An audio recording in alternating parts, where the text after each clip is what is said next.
So kahapon nanggaling ako ng Y-Zone sa may Ortigas ba yan? And sadly di tayo nakaabot, cut off na nila. So ngayon agahan natin para malaman natin kung pang ilan tayo.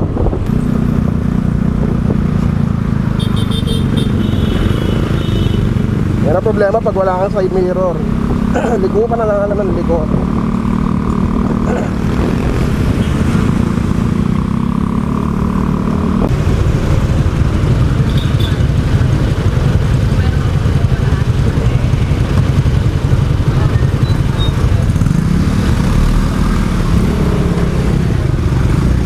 Ayos oh, dinaan sa laki. Motor sa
for service kuya, pwede na.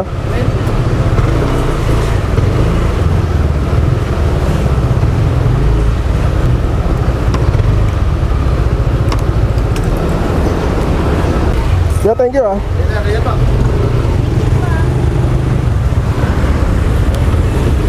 Pauwi na tayo ngayon. And according dun sa mechanic, valve clearance daw. Rinig niya agad eh. Hindi niya kailangan painitin, alam na niya agad. Actually, it took time. Kailangan pala, mas mainam pala kung naka-appointment ka pag pumunta ka para hindi ka na maghihintay na matagal. Ang nangyari kasi sa akin, walk-in. So, it took me around 4 hours bago na asikaso. And I don't mind, okay lang, medyo nakakainit lang talaga, kailangan naman eh. So, for the betterment of the unit. Ay! So, ayun, valve clearance nga. And nung binigyan ko na ng go signal to proceed, it took around 40 minutes siguro para buksan yung head. Siguro head nga, alam ko head yun eh. So it took around 40 minutes para ma-open yon. And then pati yung repair, adjustment. So ayun, and after like 40 minutes nga again, tinawag na ako for the payment. So okay na siya. And ngayon, testingin natin kung meron pa. And ramdam ko, binalik nila lahat sa optimum settings. Pati yung brake nag-iba eh. So most probably in-adjust nila para maganda lahat. Ibang iba talaga pagka flagship store, pulito gumawa. And iba yung training nila. Kung Yamaha talaga. So ramdam ko kaagad, iba yung hatak. Merong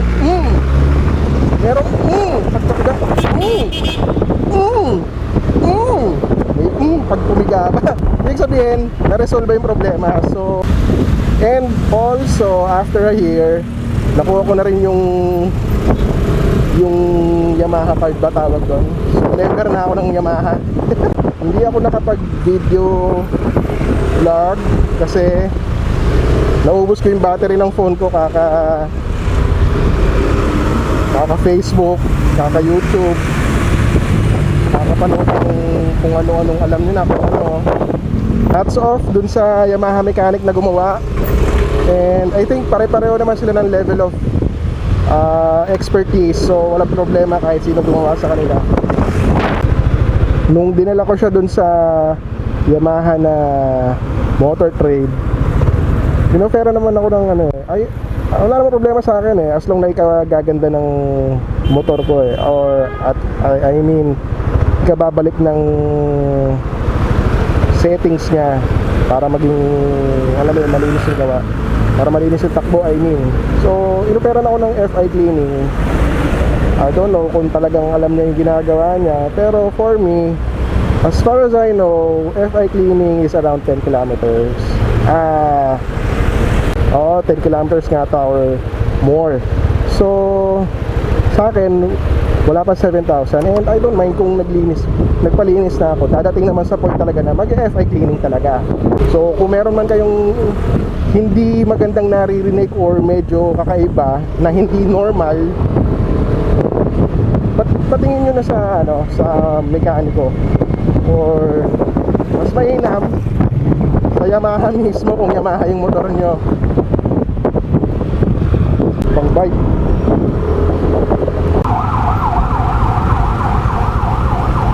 Waka waka waka waka waka waka waka.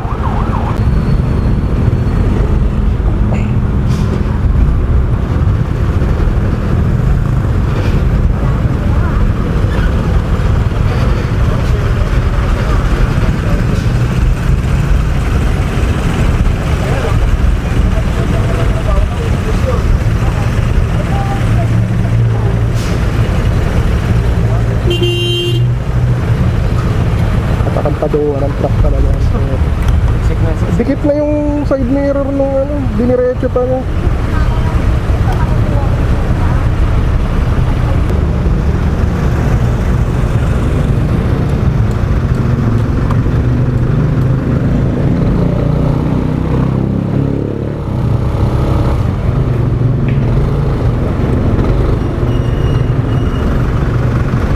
Try natin ulit.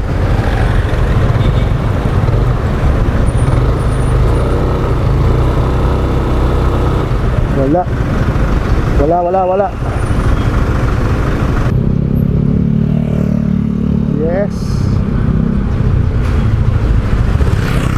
Yes.